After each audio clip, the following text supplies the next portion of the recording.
மிக மிக பாக்கியவான். ஆமென் சொல்லலாமா? அதை அற்புதமாக பெற்றுக்கொள்ளுகிறவர்கள் விளங்கிக் கொள்ள முடியும். அப்படி ஆரம்பிக்கப்பட்ட குடும்ப வாழ்வு ஆதி மனிதனுக்கு கிடைத்தது. வேதாகமத்தில் அதன் பிறகு பூமிக்குரிய வாழ்க்கையில் மனிதர்களுடைய திருமணம் எப்படி அமைக்கப்பட வேண்டும் என்பது ஆபிரகாம் என்கிற விசுவாசிகளின் தகப்பனுக்கு அவருடைய குமாரன் வழியாக கொடுக்கப்படுகிறது. ஆபிரகாம் நாம் வாசிக்க கேட்ட 24ஆம் அதிகாரம் முதல் வார்த்தையிலிருந்து படிக்கும் போது ஆபிரகாம் மிகவும் ஆசீர்வதிக்கப்படுகின்றார். அவருக்கு ஒரு குமாரன் இருக்கிறார். அந்த குமாரனுக்கு வேலைக்காரன் வழியாக திருமணத்திற்கு பெண் கொள்ளுவதற்கு தகப்பன் ஒரு உறுதிப்பாட்டை ஏற்படுத்துகிறார். பெற்றோர் நன்றாக கவனிக்க வேண்டும்.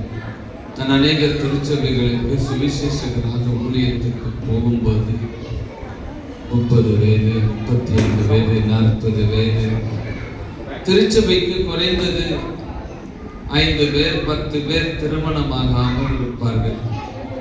வளர்ந்த திருச்சபைகள் பார்க்கும்போது எனக்கு வேதனையாக இருக்கும். நான் அப்பொழுதெல்லாம் ஆண்டவரிடத்தில் இப்படி ஜெபம் பண்ணுவேன். நான் ஊழியத்திற்கு போகிற சபைகளில் திருமணம் ஆகாதவர்கள் இருக்கவே கூடாது. அப்படி நான் கேட்ட நாட்கள் ஏராளம் உண்டு. நாங்கள் சபைகளை ஆரம்பிக்கும் போது என்னுடைய முதல் ஜெபம், இந்த சபையில் திருமணம் நடைபெறாமல் ஒருவரும் இருக்கக்கூடாது. அப்படிப்பட்ட ஜெபத்தை ஏறெடுத்த பிறகுதான் அந்த பகுதியில் ஊழியத்தையே ஆரம்பிப்போம். அவ்வளவு அற்புதமான ஒரு நிகழ்வு திருமணம். மனிதன் தனிமையாக இருக்கக்கூடாது. அந்த திருமணத்துக்கு பெற்றோர் செய்ய வேண்டிய கடமைகள் இங்கே படித்தால் தெரியும். நான் நேரம் அதிகமாக எடுக்க விரும்பவில்லை. 5 நிமிடத்தில் முடித்து விடுவேன்.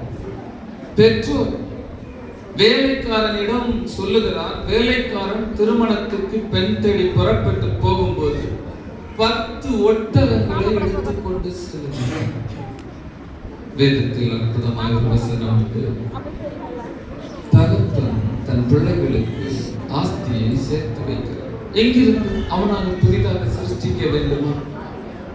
கிடையவே கிடையாது. அத்தனையும் ஆண்டுகள் இந்த பூமியில் வைத்திருக்கிறார். நான் இப்படி சொல்லுவேன். எல்லாம் மஸ்கிற்கு கிடைத்த அனுபவம். அதுக்கு எல்லாரும் ஒரு உதாரணம் எடுத்துறாதீங்க. அம்பானிக்கு கிடைத்த அனுபவம் ஆபிரகாமை போல விசுவாசிகளுக்கு கிடைக்காமல் போய்கொண்டிருக்கிறது. வேதனைக்குரிய விஷயம். ஆனால் ஆபிரகாமுடைய பிள்ளை ஈசாக்கிற்கு பெண் தேடி செல்லும் போது 10 ஒட்டகம். நான் அதை இப்படி மாற்றிக் கொள்ளுவேன்.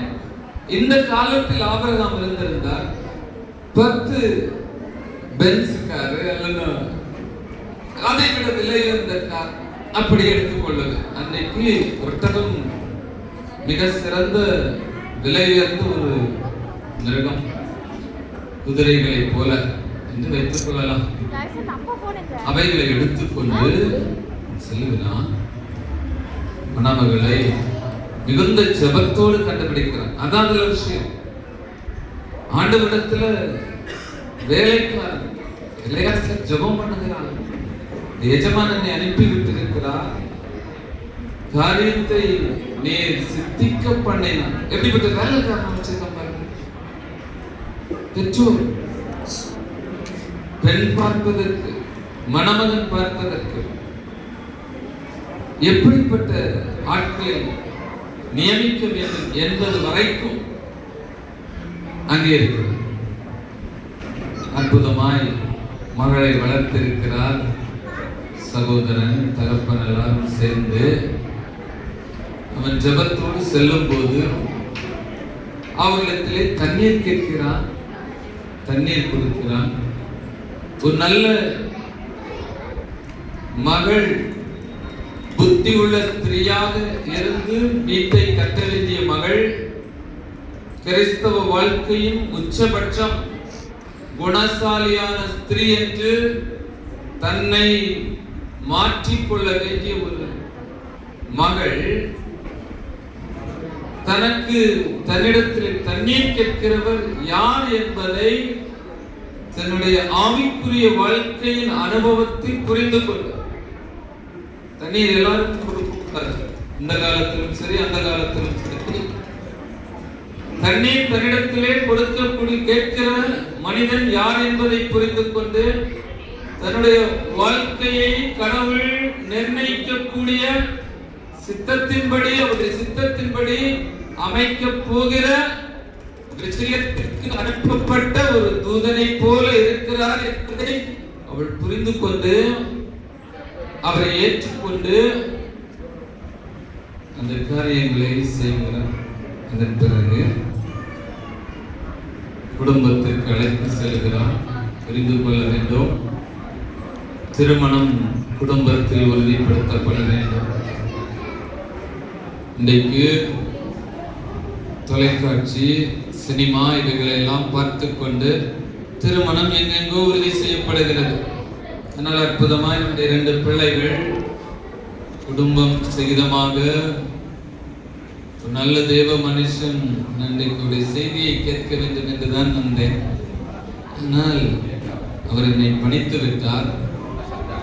கிட்டத்தட்ட 2000 அவருடைய பாடல்களை நான் கேட்டிருக்கிறேன். வேறு எங்குமல்ல, இங்கே நான் சேலம், சங்கராபுரம், சேராப்பட்டு இப்படிப்பட்ட இடத்திலிருந்து தான் அவருடைய பாடல்களை அன்றைக்கு நாங்கள் சிடி வடிவில் எடுத்து, அப்பொழுது கம்ப்யூட்டர், பெரிய கம்ப்யூட்டர் இருக்கும், அதிலே வைத்து நாங்கள் கேட்டு, அப்படிப்பட்ட உன்னதமான ஊழியக்காரர்களுக்கு திருமணம் நிச்சயிக்கப்படுகிறது.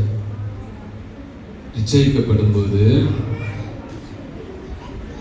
அவன் தன்னுடைய எஜமானுடைய ஐஸ்வர்யத்திலிருந்து சில பொருட்களை கொடுத்து பிள்ளைகளை ஆசீர்வதிக்கிறான்.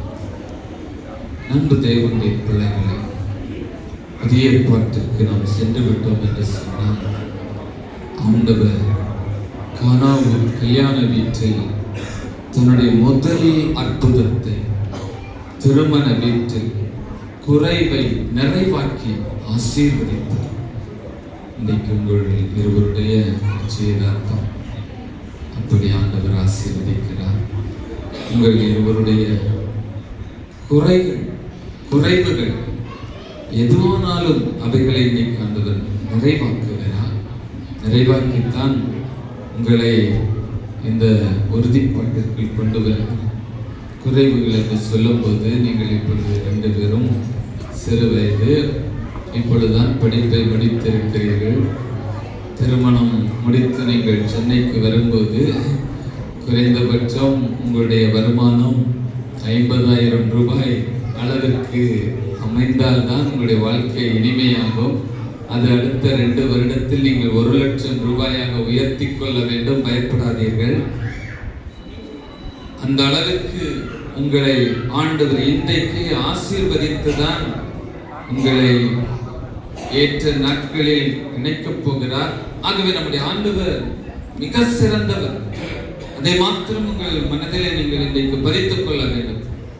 என்னோடு இருக்கிற ஆண்டவர் என்னை ஆசீர்வதிக்கிறார், என்னை வழிநடத்த போதுமானவர் என்கிற அந்த உறுதிப்பாட்டோடு இன்றைக்கு பெற்றோர் உங்களை ஆசீர்வதித்ததை போல உங்களுடைய பெற்றோர் உங்களுக்கான ஆசீர்வாதங்களை வைத்திருக்கிறார். அதை தாண்டி நம்முடைய ஆண்டவர் இன்றைக்கு உங்களை பலமாய் நிறைவாய் ஆசீர்வதித்து இணைக்கிறார், இணைப்பார், அதற்கு எங்களை உறுதிப்படுத்துகிறார் என்கிற அந்த உறுதிப்பாட்டோடு ஒரு அர்த்தமுள்ள கிறிஸ்தவ குடும்ப வாழ்வை நீங்கள் நிறைவாக வாழ்ந்து காட்ட வேண்டும் என்று உங்களை வாழ்த்தி ஆசீர்வதிக்கிறேன். ஆண்டவர் உங்களை ஆசீர்வதிப்பார். ஆமென்.